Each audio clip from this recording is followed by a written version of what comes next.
da Associação Médico Espírita de Minas Gerais, convidamos o senhor Martinho de Menezes.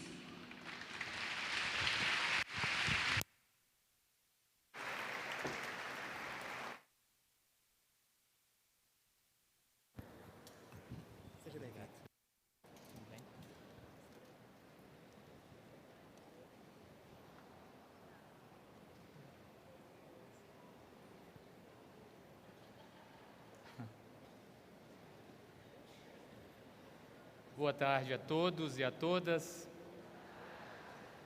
É um grande prazer estar aqui com vocês para que a gente possa aprender a aprender e a compartilhar conhecimentos e experiências. Eu agradeço a Célia pelo convite, muito me honra estar aqui e vamos tentar fazer um transbordar de sentimentos e percepções diante das experiências vivenciadas por nossos irmãos que atentaram contra suas vidas. E dentro desta experiência, buscaremos construir um raciocínio para que todos aqui presentes possam compreender a dimensão do suicida, através da ótica médica e da ótica espiritual. Vivemos um momento de transição, um momento onde as circunstâncias às quais somos convidados a vivenciar nos provocam desalentos, nos provocam angústias, dores e sofrimentos. E muitas das vezes não conseguimos lidar com essas dores e esses sofrimentos por não percebermos o que realmente somos, a nossa natureza, a nossa proposta, a qual somos convidados diariamente a experienciar. Às vezes, as dores que deveriam ser propostas de crescimento e de empoderação tornam-se sacrifícios, tornam-se dificuldades para a nossa caminhada. Por isso, quando fui convidado para este evento, para proferir uma fala, eu senti a necessidade de compartilhar com vocês a experiência de muitos irmãos que atentaram sobre a vida. Eu trabalho em 2 grandes hospitais públicos de Minas Gerais, o Hospital Risoleta Tolentino Neves, um hospital terciário de alta complexidade, e o Hospital João 23. E temos em média, uma média diária de 3 a 5 pessoas que adentram a cada uma destas instituições por tentativa de autoextermínio, por tentativa de suicídio. Eu vou mostrar inicialmente para cada um de vocês alguns números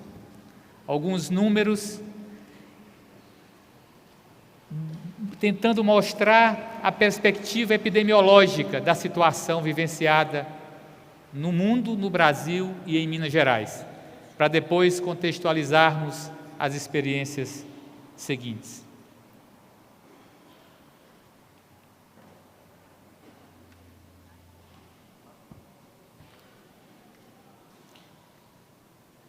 Eu escolhi esse tema: a vida é o caminho, segue construindo o seu.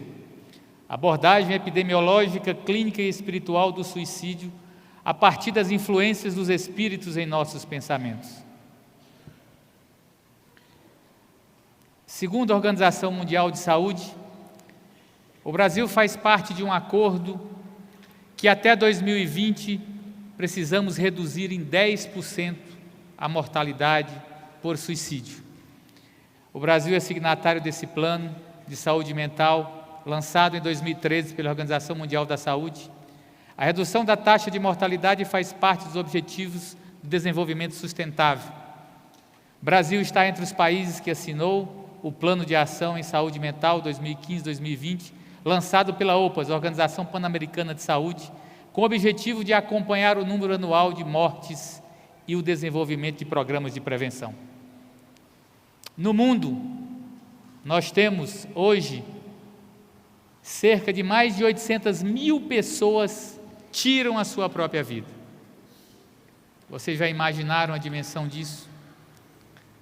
Se vocês pararem para perceber,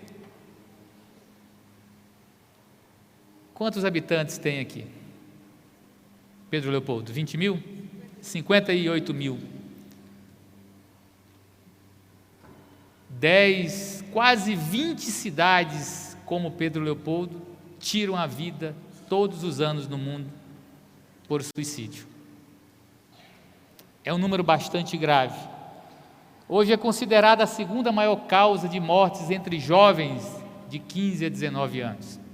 Na verdade, o objetivo da nossa fala é sensibilizar e despertar as pessoas de bem, as pessoas que acreditam na vida como oportunidade de crescimento, de progresso e de felicidade, como oportunidade que a misericórdia divina nos oferece para nos recompormos, tanto do ponto de vista perispiritual, como do ponto de vista da nossa saúde mental.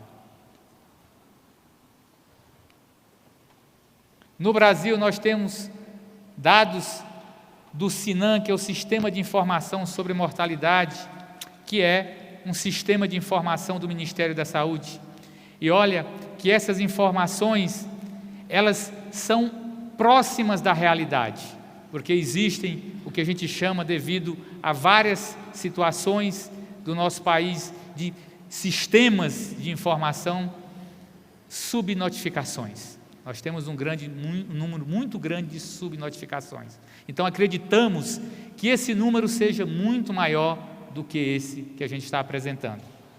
11 mil pessoas tiram a própria vida por ano, em média. Quarta maior causa de morte entre jovens de 15 a 29 anos.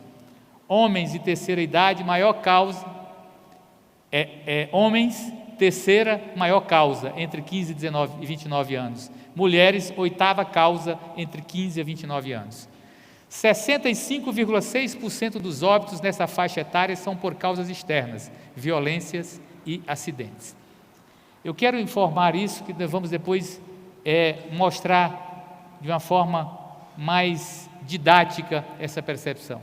Taxa de mortalidade por 100 mil habitantes das principais causas de morte na idade de 15 a 29 anos no sexo feminino. Nós temos gravidez, parto e puerpério, chega a 8%. Acidentes de transporte, 7,4%. Agressões, 7%. Lesões autoprovocadas voluntariamente, as tentativas de autoextermínio e suicídios, 2,4%. A oitava causa entre as mulheres do sexo feminino, no sexo feminino. Isso por quê? A gente sabe que, do ponto de vista epidemiológico, as mulheres tentam mais contra a sua própria vida, mas são menos efetivas. Os homens, eles tentam menos, mas são mais efetivos. E a gente vai mostrar por quê. Entre 2011 e 2016 foram notificadas 176.226 lesões autoprovocadas. Pensem em lesões autoprovocadas, tentativas de autoextermínio, suicídio. 27,4%, 48.204 foram tentativas de suicídio. Notificação tornou-se obrigatória a partir de 2011, então foi por isso que eu falei da questão da subnotificação. Nós temos aqui que o sexo feminino, essa linha azul, ela vem aumentando ano a ano. Sexo masculino também vem aumentando progressivamente ano a ano. A maioria das tentativas de suicídio é entre mulheres, como eu falei. Dos 48.204 tentativas de suicídio, 69% foi de mulheres, 31% de homens. Desses, 58% foi por envenenamento e intoxicação. E aí a gente utiliza vários mecanismos, seja agrotóxicos, por exemplo, o chumbinho, o famoso chumbinho, seja por medicamentos psicotrópicos, seja benzodiazepínicos como diazepam, seja antidepressivos como amitriptilina, como, enfim, fluoxetina e por aí vai. Envenenamento e intoxicação são os principais meios utilizados na tentativa de suicídio. Envenenamento e intoxicação, 57,6%. Objeto pérfuro-cortante, 6,5%. E enforcamento, 5,8%. Os objetos pérfuro-cortantes, aí são giletes, facas, enfim, e enforcamentos. Mulheres são mais reincidentes na tentativa, como eu mostrei. Das mulheres, 31,3% reincidem, entre os homens somente 26,4%. Por isso que é importante que todas as pessoas que em algum momento manifestem algum sinal ou sintoma de tentativa para atentar contra a sua própria vida, a gente deve respeitar esta intenção, esse sinal e sintoma. Precisamos oferecer cuidado, uma linha de cuidado para essas pessoas.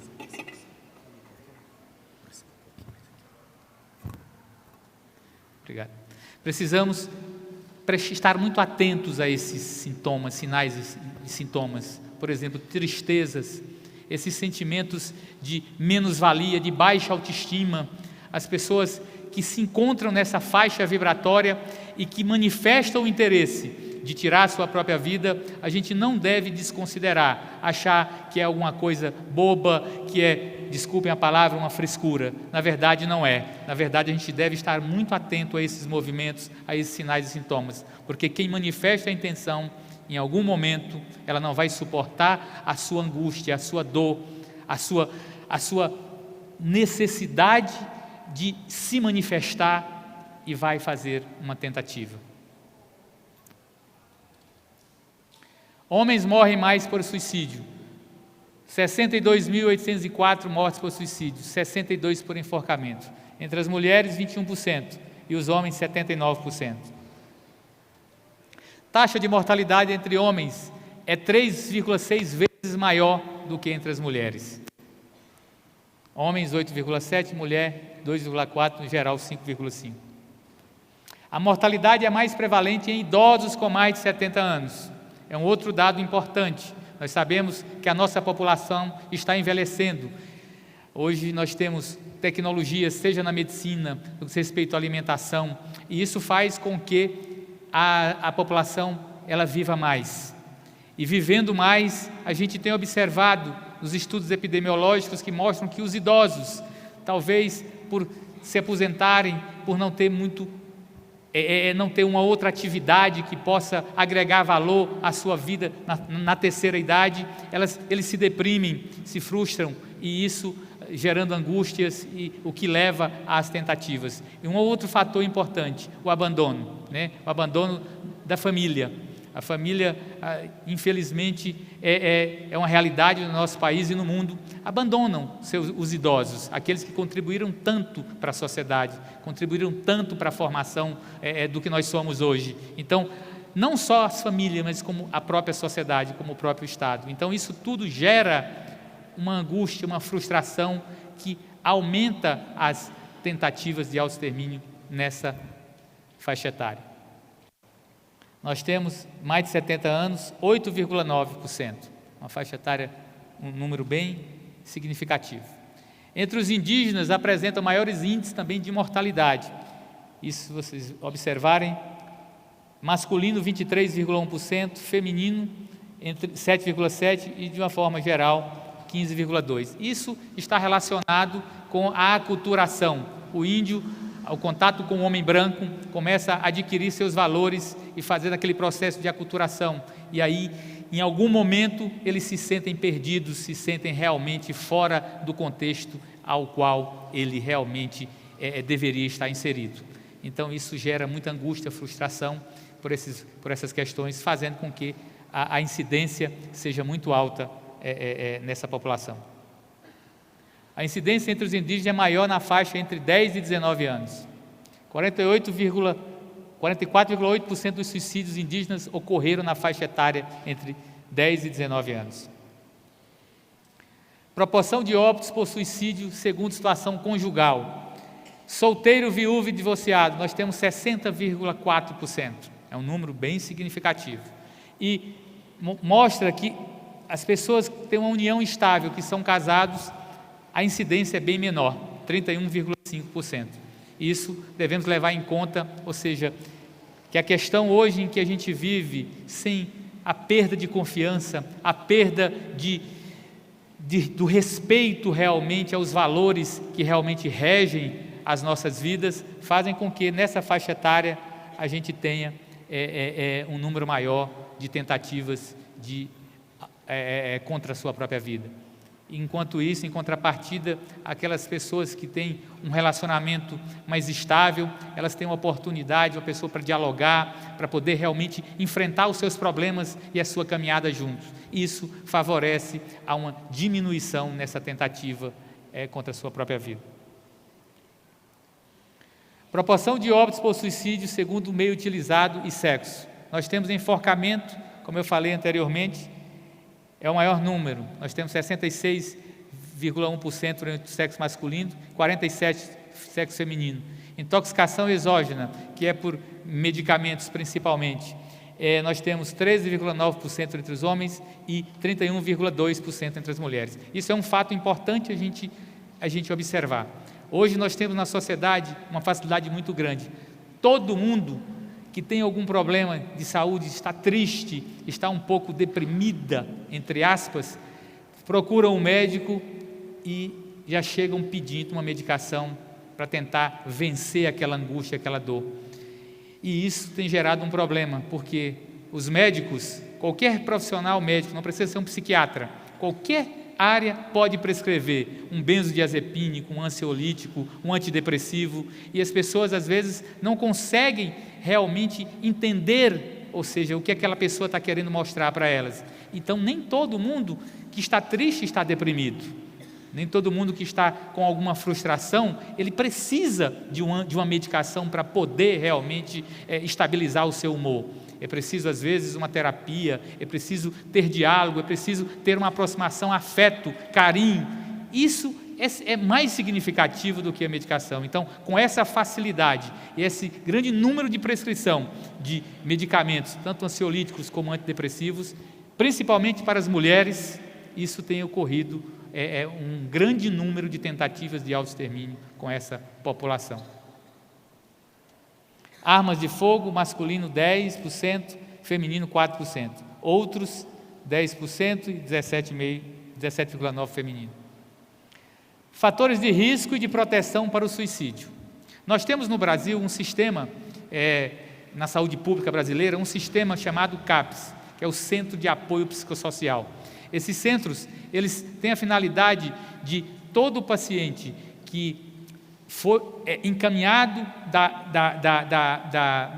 atenção básica, que são os postos de saúde, ou seja, são direcionados para esses centros de apoio psicossocial, onde passam por uma avaliação psicológica, psiquiátrica e são acompanhados, ou seja, são pacientes que frequentemente passam por consultas nesses centros de apoio, para que possam trabalhar seus sentimentos e suas percepções diante da vida. E aqueles que fazem uso de medicação também tenham o seu início, o seu meio e o seu fim acompanhados nesse serviço. Então, é muito importante que quando observarmos uma pessoa, ou seja, com sinais e sintomas que podem levar contra a sua própria vida, que a gente possa encaminhar para serviços que possam dar esse suporte, esse acolhimento para essas pessoas.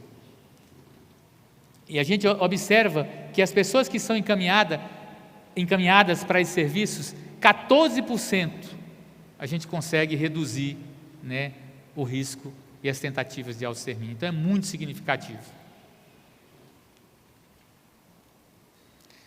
Concentração de suicídios nos municípios brasileiros de 2010 e 2015. O suicídio acontece em quase todo o país.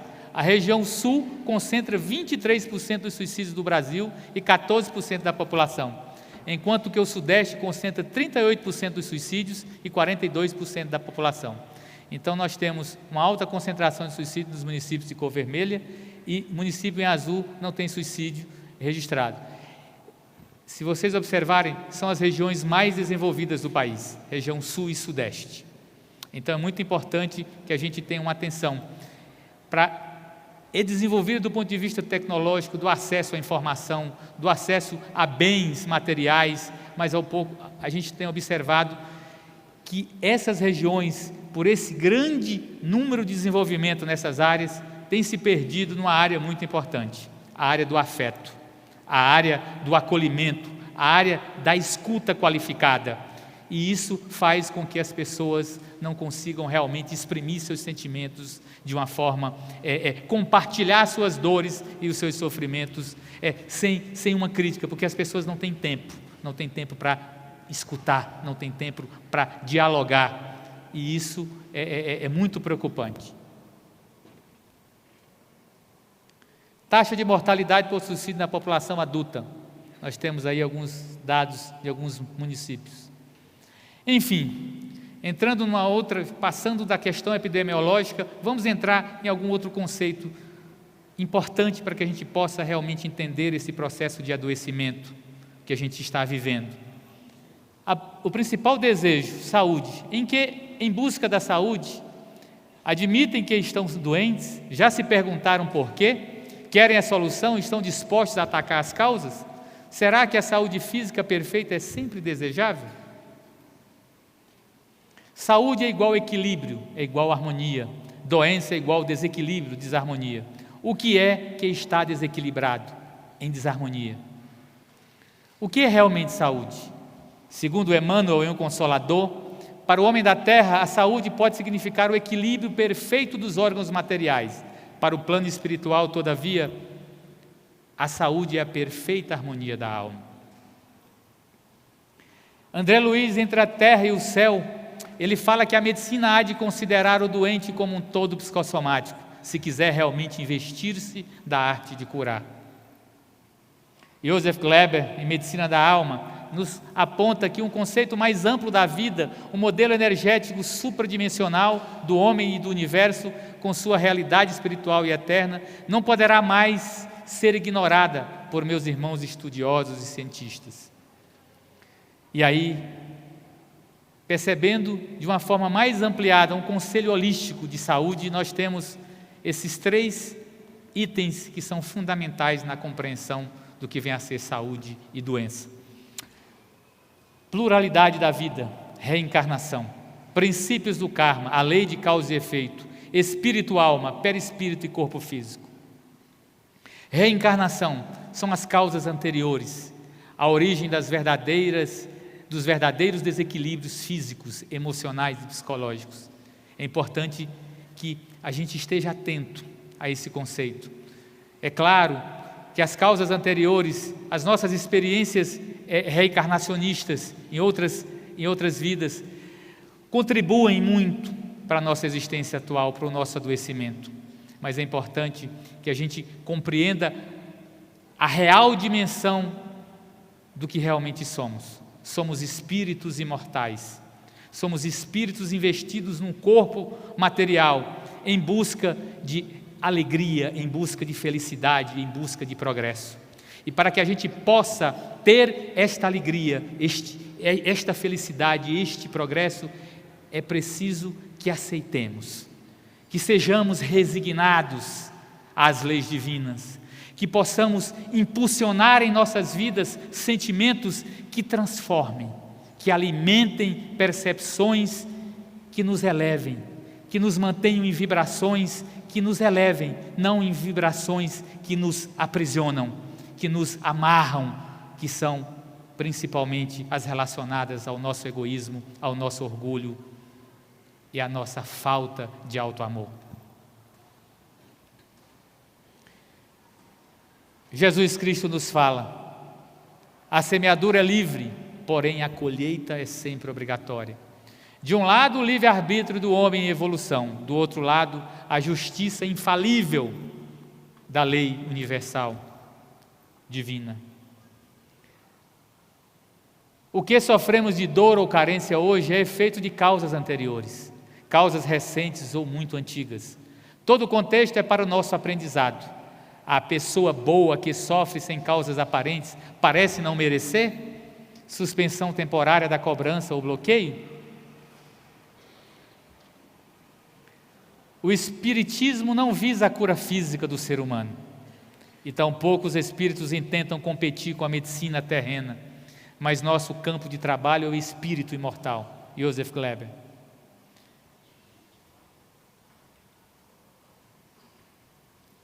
Nós temos um trinário, espírito, perispírito e corpo físico. No primeiro nível, que é o mais profundo, o nível do espírito, é a origem de tudo. É o mal pensar, o sentir, falar, agir. Isso gera desarmonia com as leis divinas, o que faz com que essa desarmonia, atuando sobre o perispírito, atua também sobre o nosso corpo físico. A percentagem quase total das enfermidades humanas guarda a origem no psiquismo, segundo André Luiz, em Evolução em Dois Mundos. O segundo nível perispiritual são os comportamentos. Pensar, sentir, falar, desarmônicos geram vibrações dissociativas destrutivas, mais baixas, nos órgãos perispirituais correspondentes. Abrindo brechas, padrão vibratório mais baixo atrai ou permite a instalação de fluidos mórbidos, doentes e a atuação de obsessores. O terceiro nível físico-material, de acordo com o planejamento kármico, as vibrações dissociativas e os fluidos mórbidos acumulados ao redor de determinado órgão penetram pouco a pouco no corpo físico, comprometendo o bom funcionamento, materializando-se a doença, o que nós chamamos de dissenso. Neste trinário, espírito, perispírito, corpo físico, a prática do mal opera lesões imediatas em nossa consciência. A prática do mal opera lesões imediatas na nossa consciência. Isso faz com que a gente tenha uma reflexão. É muito mais significativo fazermos o bem. Termos esse conhecimento, internalizá-lo e manifestarmos isso através de ações concretas. Servir ao próximo como a nós mesmos. Essa é a expressão que vai nos facilitar o afastamento dessas vibrações que tanto operam sobre o nosso perispírito, nos adoecendo. Nossas disposições para com essa... A prática do mal opera lesões imediatas em nossa consciência. Nossas disposições para com essa ou aquela enfermidade no corpo terrestre representam zonas de atração magnética que dizem de nossas dívidas diante das leis eternas, exteriorizando-nos as deficiências do espírito. André Luiz, Entre a Terra e o Céu.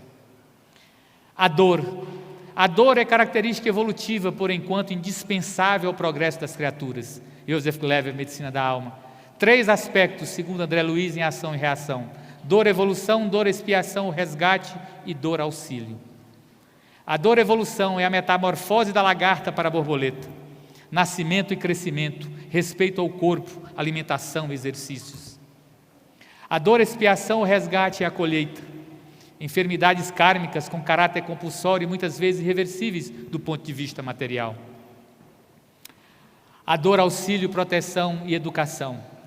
Pela devoção de amigos devotados, recebemos a bênção de prolongadas e dolorosas enfermidades no corpo físico, seja para evitarmos a queda no abismo da criminalidade, seja mais frequentemente para o serviço preparatório da desencarnação, a fim de que não sejamos colhidos por surpresas arrasadoras na transição da morte. O infarto, a trombose, a hemiplegia, o câncer penosamente suportado, a senilidade prematura e outras calamidades da vida constituem, por vezes, dores auxílio, para que a alma se recupere de certos enganos, em que haja incorrido no corpo denso, habilitando-se, através de longas reflexões e benéficas disciplinas, palavra que já foi falada algumas vezes hoje, para o ingresso respeitável na vida espiritual. Funções das doenças: provocar reflexão, reeducação, mudança de atitude, reforma íntima. Resgate kármico: A intromissão desse ou daquele fator patogênico se destina a expungir da alma, em forma de sofrimentos ou os resíduos do mal, correspondentes ao sofrimento por ela implantado na vida ou no corpo dos semelhantes.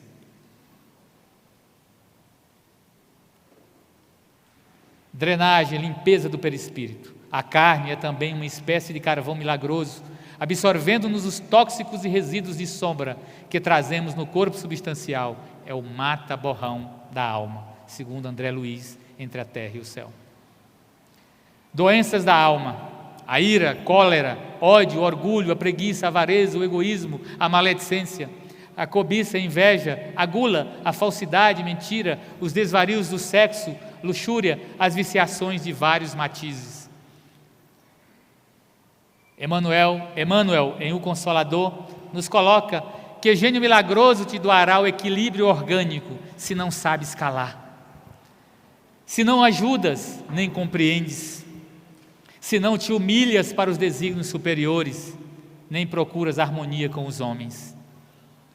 De outras vezes, pede socorros de médicos humanos ou de benfeitores espirituais, mas ao surgirem as primeiras melhoras, abandonas o remédio ou o conselho salutar e voltas aos mesmos abusos que te conduziram à enfermidade. No terceiro nível, físico ou material, atua-se a medicina tradicional alopática. No segundo nível, perispiritual, atua-se a medicina alternativa, florais, homeopatia, acupuntura, fluidoterapias, passes, água fluidificada. No primeiro nível, mais profundo do espírito, a reeducação comportamental, a reforma íntima, leituras nobilitantes, o evangelho no lar. Estás doente? Se estás doente, meu amigo, acima de qualquer medicação, aprende a orar e a entender, a auxiliar e a preparar o coração para a grande mudança, segundo Emmanuel. E aí vem o que é o suicídio. De um modo geral, define suicídio como a ação pela qual alguém põe intencionalmente termo à própria vida. É um ato exclusivamente humano e está presente em todas as culturas. O suicídio é apenas dos nossos dias? Não. Há na história da humanidade diversos relatos de suicídio. As escrituras sagradas registram o suicídio de Abimeleque, de Saul, de Aquitofel e de Zambre. Nos povos orientais, o suicídio é um fato vulgar e normal. No Egito, tornou-se célebre o suicídio de Cleópatra. Quais são as causas do suicídio? As causas numerosas e complexas são analisadas sobre 3 aspectos: fatores biológicos, fatores psicológicos e fatores sociais. Dentre os fatores biológicos, nós temos algumas pessoas nascem com certas desordens psiquiátricas. Dentre os fatores psicológicos, consubstanciados em neuroses, depressões graves, melancolias e delírios. Dentre os fatores sociais, nós temos que as pessoas tiram sua vida para evitar conflitos e tensões interumanas, para eles insuportáveis. Como estão distribuídas as taxas de suicídio? Na Ásia e Oriente, a taxa de suicídio é maior do que a dos Estados Unidos. A dos Estados Unidos maior do que na América do Sul. O que é o suicídio segundo o ponto de vista espírita? Do ponto de vista da doutrina espírita, o suicídio é considerado um crime e pode ser entendido não somente no ato voluntário que produz a morte instantânea, mas em tudo quanto se faça conscientemente para apressar a extinção das forças vitais. Importa numa transgressão da lei divina, é sempre uma falta de resignação e de submissão à vontade do Criador.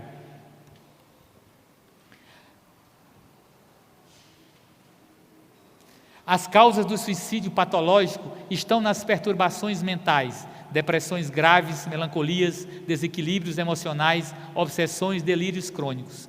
Para o psiquiatra americano Carl Menger, os suicidas têm 3 dimensões inconscientes e interrelacionadas: vingança e ódio, desejo de matar; depressão e desespero, desejo de morrer; culpa e pecado, desejo de ser morto.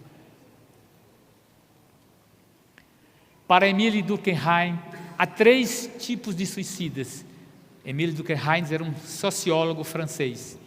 E ele coloca exatamente o seguinte: nos 3 tipos, o egoísta, a pessoa se mata para não sofrer mais. O altruísta, a pessoa se mata para não dar trabalho aos outros. E aí entra, geralmente, as pessoas da terceira idade. E o anômico, a pessoa se mata por causa dos equilíbrios de ordem econômica e social. Em O Livro dos Espíritos, nas perguntas 943 e 957, Allan Kardec discute o tema, apontando as causas e consequências deste ato sinistro. Na questão 943, de onde vem o desgosto pela vida que se apodera de alguns indivíduos sem motivos plausíveis? E aí vem a resposta: efeito da ociosidade, da falta de fé e geralmente da saciedade. Para aqueles que exercem as suas faculdades com um fim útil e segundo as suas aptidões naturais, o trabalho nada tem de árido e a vida se escoa mais rapidamente. Suportam as suas vicissitudes com tanto mais paciência e resignação, quanto mais agem, tendo em vista a felicidade mais sólida e mais durável que os espera. O homem tem o direito de dispor da sua própria vida? Não. Somente Deus tem esse direito. O suicídio voluntário é uma transgressão dessa lei? O suicídio não é sempre voluntário? Não, o louco que se mata não sabe o que faz.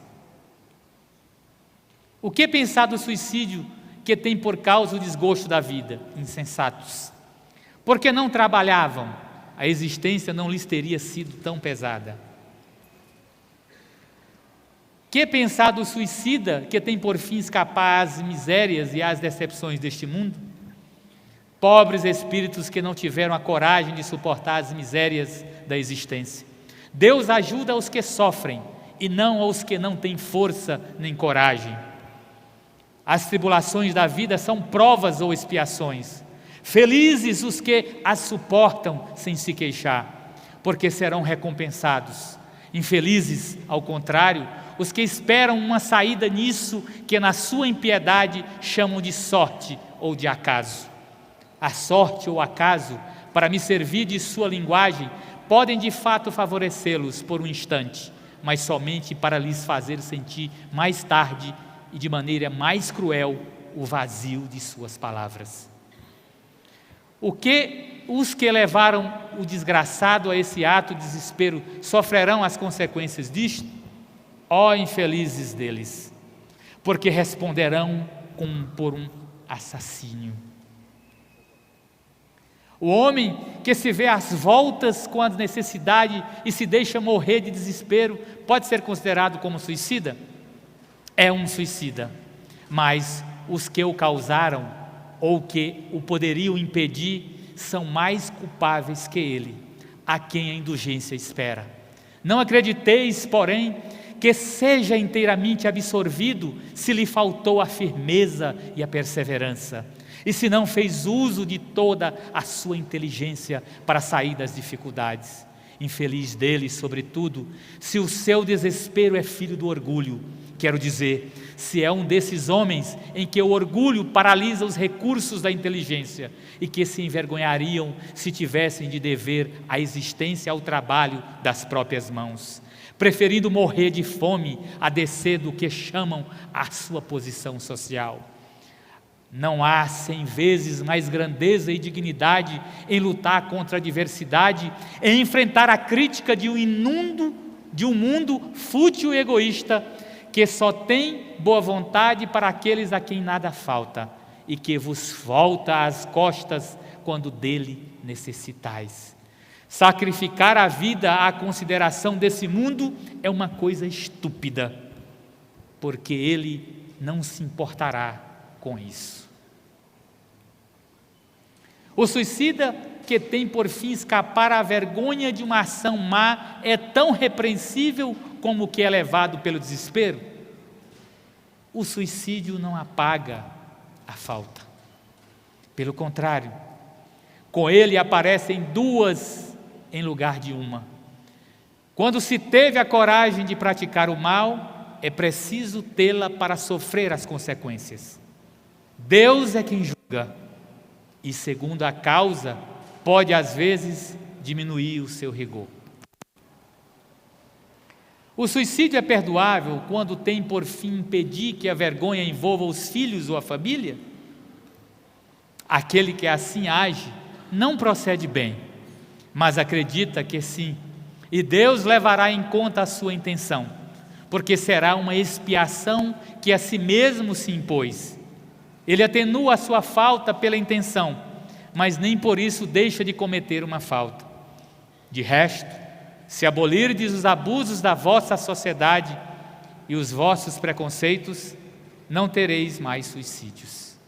Se abolirdes os abusos das vossas sociedades e os seus preconceitos, não tereis mais suicídios. Que pensar daquele que tira a própria vida com a esperança de chegar mais cedo a uma vida melhor? Outra loucura. Que ele faça o bem e estará mais seguro de alcançá-la, porque daquela forma retarda a sua entrada no mundo melhor e ele mesmo pedirá para vir completar essa vida que interrompeu por uma falsa ideia. Uma falta qualquer que ela seja, não abre jamais o santuário dos eleitos. O sacrifício da vida não é às vezes meritório, quando tem por fim salvar a de outros ou ser útil aos semelhantes? Isso é sublime, de acordo com a intenção. E o sacrifício da vida não é então um suicídio, mas Deus se opõe a um sacrifício inútil e não pode vê-lo com prazer, se estiver manchado pelo orgulho. Um sacrifício não é meritório, senão pelo desinteresse, e aquele que o pratica tem às vezes uma segunda intenção, que ele diminui o valor aos olhos de Deus. O homem que parece como vítima do abuso das paixões, que como sabe, deve abreviar o seu fim, mas às quais não tem mais o poder de resistir, porque o hábito as transformou em verdadeiras necessidades físicas, comete um suicídio. É um suicídio moral. Não compreendeis que o homem, neste caso, é duplamente culpado. Há nele falta de coragem e bestialidade, e além disso, o esquecimento de Deus. É mais ou menos culpado do que aquele que corta a sua vida por desespero? É mais culpado, porque teve tempo de raciocinar sobre o seu suicídio. Naquele que o comete instantaneamente, há às vezes uma espécie de desvario que se aproxima da loucura. O outro será muito mais punido, porque as penas são sempre proporcionais à consequência que se tenha das faltas cometidas. Quando uma pessoa vê à sua frente uma morte inevitável e terrível, é culpada por abreviar de alguns instantes o seu sofrimento por uma morte voluntária? Sempre se é culpado de não esperar o termo fixado por Deus. Aliás, haverá certeza de que ele tenha chegado, malgrado as aparências, e não se pode perceber um socorro inesperado no derradeiro momento. Concebe-se que em circunstâncias ordinárias seja o suicídio repreensível, mas figuramos o caso em que a morte é inevitável e em que a vida só é abreviada por alguns instantes. É sempre uma falta de resignação e de submissão à vontade do Criador. Nesse caso, quais são as consequências de tal ação? Uma expiação proporcional à gravidade da falta, segundo as circunstâncias, como sempre. Fazendo um parêntese nessas questões, nós temos muitos pacientes graves. Por exemplo, nós temos uma unidade no Hospital João 23 de pacientes que estão num setor que a gente chama de cuidados paliativos. Pacientes numa que a gente chama de proporcionalidade terapêutica. Não há muito o que se fazer por eles. São pacientes em ventilação mecânica, pacientes que estão ligados a um aparelho para poder respirar. E mesmo há 1 ano, 2 anos lá. Em alguns casos, a falta de alto amor, a família nem lá se presta a fazer uma visita. E isso é que mostra realmente a dificuldade que nós, nesse momento de transição planetária, nesse momento em que estamos assoberbados de dificuldades sociais, econômicas, políticas, deixamos de perceber que o verdadeiro resgate da nossa experiência como encarnado para o nosso progresso está fundamentado unicamente no amor, na solidariedade, na caridade, como disse Kardec. Não é fora da igreja, não é na igreja que temos a salvação, mas é na caridade. É na caridade que construímos as perspectivas de ressignificação da nossa experiência como ser imortal. E essa experiência passa pelo amor, pelo alto amor, pela ressignificação daquilo que somos, pela ressignificação do cuidado, do autocuidado, do alto amor. É preciso que tenhamos um olhar diferente, um olhar que abranja o todo, não simplesmente as nossas necessidades. É preciso dissiparmos o egoísmo que tanto nos aprisiona. É preciso alimentarmos a sensação do coletivo, de fazermos algo sinceramente, com o coração, não com as palavras. É preciso sentirmos a experiência da vida como uma experiência de transformação e de ressignificação. E para que isso ocorra efetivamente e que a gente possa ter uma transição efetiva e com qualidade, é preciso nos reformarmos. É preciso nos ressignificarmos diante da experiência a qual a vida nos convida. É preciso amarmos de forma mais efetiva. Não esse amor interessado em algo, mas o amor que se oferece sem aquele interesse de recebermos algo em troca.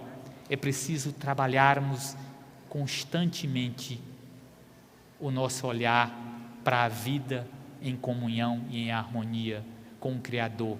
E para que a gente possa chegar a esse patamar de compreensão, precisamos nos amar e amar nosso próximo, que muitas das vezes fica esquecido pelas necessidades e pela turbulência da vida. Uma imprudência que compromete a vida sem necessidade é repreensível. Não há culpabilidade quando não há intenção ou a consciência positiva de fazer o mal. Questão 955 do Livro dos Espíritos. As mulheres que em certos países se queimam voluntariamente sobre os corpos de seus maridos podem ser consideradas como tendo se suicidado e sofrem as consequências disso? Elas obedecem a um preconceito e geralmente o fazem mais pela força do que pela própria vontade. Acreditam cumprir o dever, o que não é característica do suicídio. Sua escusa está na falta de formação moral da maioria delas e na sua ignorância. Essas usanças bárbaras e estúpidas desaparecem com a civilização. Questão 955. Os que, não podendo suportar a perda de pessoas queridas, se matam na esperança de se juntarem a elas, atingem o seu objetivo? O resultado para elas é bastante diverso do que esperam, pois em vez de se unirem ao objeto da sua afeição, dele se afastam por mais tempo, porque Deus não pode recompensar um ato de covardia e o insulto que lhe é lançado com a dúvida quanto à sua providência. Eles pagarão esse instante de loucura com aflições ainda maiores do que aquelas que quiseram abreviar, e não terão para os compensar a satisfação que esperavam. Última questão, 957 do Livro dos Espíritos. Quais são, em geral, as consequências do suicídio sobre o estado do espírito? As consequências do suicídio são as mais diversas. Não há penalidades fixadas e, em todos os casos, elas são sempre relativas às causas que o produziram. Mas uma consequência a que o suicida não pode escapar é o desapontamento. De resto, a sorte não é a mesma para todos, dependendo das circunstâncias. Alguns expiam sua falta imediatamente, outros numa nova existência, que será pior que aquela cujo curso interromperam. Quais são, em geral, as consequências do suicídio sobre o estado do espírito? Continuando, as consequências... A calma e a resignação adquiridas na maneira de encarar a vida terrena e a fé no futuro dão ao espírito uma serenidade que é o melhor preservativo da loucura e do suicídio. Com efeito, a maior parte dos casos de loucura são provocados pelas vicissitudes que o homem não tem forças de suportar. Se, portanto, graças à maneira por que o Espiritismo o faz encarar as coisas mundanas, ele recebe com indiferença e até mesmo com alegria os reveses e as decepções que em outras circunstâncias o levariam ao desespero. É evidente que essa força que o eleva acima dos acontecimentos preserva a sua razão dos abalos que o poderiam perturbar. O mesmo se dá com o suicídio. Se excetuarmos os que verificam por força da embriaguez e da loucura e que podemos chamar de inconscientes, é certo que sejam quais forem os motivos particulares, a causa geral é sempre descontentamento. Ora, aquele que está certo de ser infeliz apenas um dia e de se encontrar melhor nos dias seguintes, facilmente adquire paciência. Ele só se desespera se não ver um termo para os seus sofrimentos. E o que é a vida humana em relação à eternidade, senão bem menos que um dia? Mas aquele que não crê na eternidade, que pensa tudo acabar com a vida, que se deixa abater pelo desgosto e o infortúnio, só vê na morte o fim de seus pesares. Nada esperando, acha muito natural, muito lógico mesmo, abreviar as suas misérias pelo suicídio. A incredulidade, a simples dúvida quanto ao futuro, as ideias materialistas, que em uma palavra são os maiores incentivadores do suicídio, elas produzem a frouxidão moral. Quando vemos, pois, homens de ciência que se apoiam na autoridade do seu saber, esforçarem-se para provar aos seus ouvintes ou aos seus leitores que eles nada têm a esperar depois da morte, não o vemos tentando convencê-los de que, se são infelizes, o melhor que podem fazer é matar-se. Que poderiam dizer para afastá-los dessa ideia? Que compensação poderiam oferecer-lhes? Que esperanças poderão propor-lhes? Nada além do nada. De onde é forçoso concluir que se o nada é o único remédio heróico, a única perspectiva possível, mais vale atirar-se logo a ele do que deixar para mais tarde, aumentando assim o sofrimento. A propagação das ideias materialistas é, portanto, o veneno que inocula em muitos a ideia do suicídio, e os que se fazem seus apóstolos assumem uma terrível responsabilidade. Com o Espiritismo, a dúvida não sendo mais permitida, modifica-se a visão da vida. O crente sabe que a vida se prolonga indefinidamente para além do túmulo, mas em condições inteiramente novas. Daí a paciência e a resignação, que muito naturalmente afastam a ideia do suicídio. Daí, numa palavra, a coragem moral. O Espiritismo tem ainda a esse respeito outro resultado igualmente positivo e talvez mais decisivo. Ele nos mostra os próprios suicidas, revelando a sua situação infeliz, e prova que ninguém pode violar impunemente a lei de Deus, que proíbe ao homem abreviar sua vida. Entre os suicidas, o sofrimento temporário em lugar do eterno, nem por isso é menos terrível, e sua natureza dá o que pensar a quem quer que seja tentado a deixar este mundo antes da ordem de Deus. O espírita tem, portanto, para opor à ideia do suicídio muitas razões. A certeza de uma vida futura, na qual ele sabe que será tanto mais feliz quanto mais infeliz e resignado tiver sido na terra.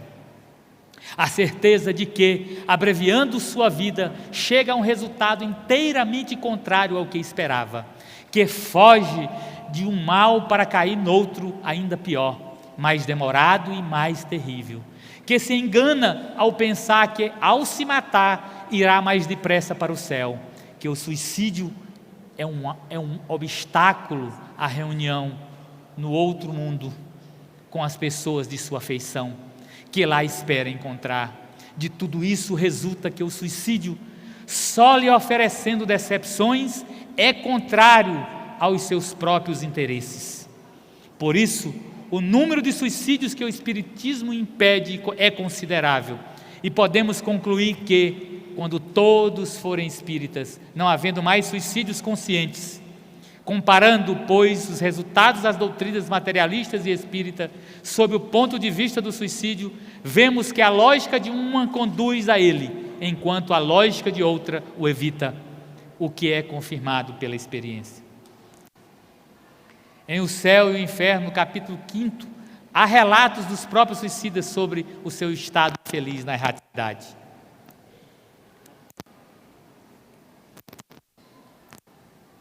O livro Memórias de um Suicida fala-se do Vale dos Suicidas, ou seja, o lugar para onde vão as almas daqueles que cometeram suicídio. Em Mecanismo da Mediunidade, o espírito André Luiz, ao discutir sobre a ideoplastia do pensamento, fornece-nos elementos para nossa reflexão sobre esse tema.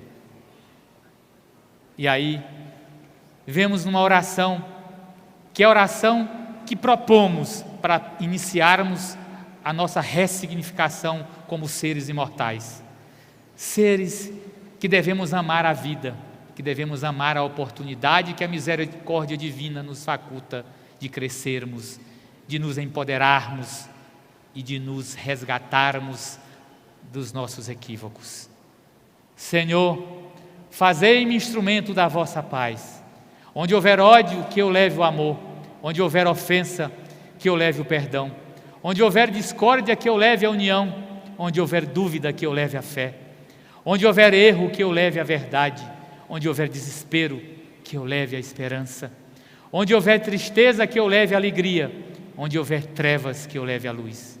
Ó Mestre, fazei que eu procure mais consolar que ser consolado, compreender que ser compreendido, amar que ser amado, pois é dando que se recebe, é perdoando que se é perdoado e é morrendo que se vive para a vida eterna. E aí, como não acreditamos no acaso, vemos que na palestra inicial praticamente tivemos todo o lastro para trabalharmos a nossa fala no período da tarde. Quando Chico Xavier se esmeirava em cada obra em pontuar os 3 aspectos que ele achava significativamente para a mudança de cada um de nós, que cada obra psicografada deveria consolar, deveria ser compreensível para a mudança e deveria ressignificar o processo de mudança.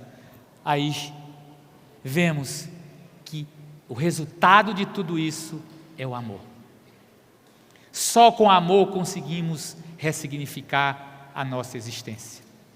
Só aprendendo a amar conseguimos ampliar nossa percepção de seres imortais e nos alinharmos ao convite que Jesus nos faz: amar ao próximo como a ti mesmo. Este é o princípio ético e moral que nos libertará das amarras do egoísmo, do orgulho, da inveja. Obrigado.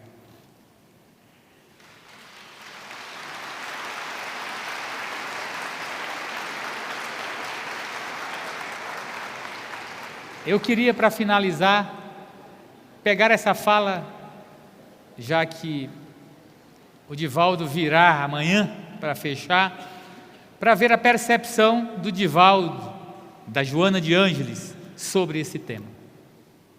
E a Joana de Ângeles nos coloca: nos atuais dias turbulentos, aumenta assustadora e consideravelmente os números dos indivíduos que se negam a viver, a enfrentar os desafios e as dificuldades, fugindo por meio da ingestão de drogas alucinógenas, do álcool, dos excessos desvigorantes, ao prosseguimento da existência corporal.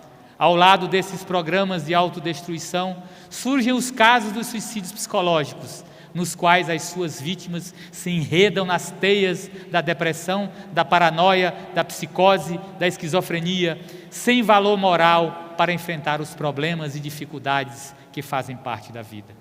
O suicídio é um ato sumamente covarde de quem opta por fugir, despertando em realidade mais vigorosa, sem outra alternativa de escapar. A vida não se consome na morte física e o fenômeno biológico não é a expressão real do ser. Como consequência, o ex-suicida reencarnado sempre traz as matrizes do crime perpetrado, sofrendo contínua tentação de repetir o delito, quando defrontado por dificuldades de qualquer natureza.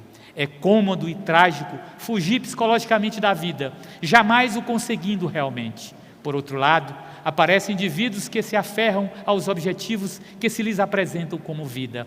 Amar apaixonadamente alguém, cuidar de outrem, dedicar-se a um labor, a uma tarefa artística ou não, a um ideal ou à abnegação. E que, concluída a motivação, negam-se a viver, matando-se emocionalmente e sucumbindo depois. Quem se considere livre para morrer, assume um compromisso com a liberdade para viver. Do livro Momentos de Iluminação, pelo Espírito de Joana de Ângeles. E para finalizar com Chico: que eu não perca a vontade de viver, mesmo sabendo que a vida é, em muitos momentos, dolorosa. Muito obrigado.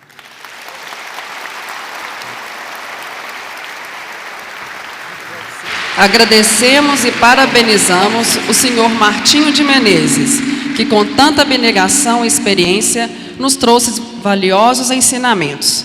Pedimos que permaneça no palco por mais alguns instantes.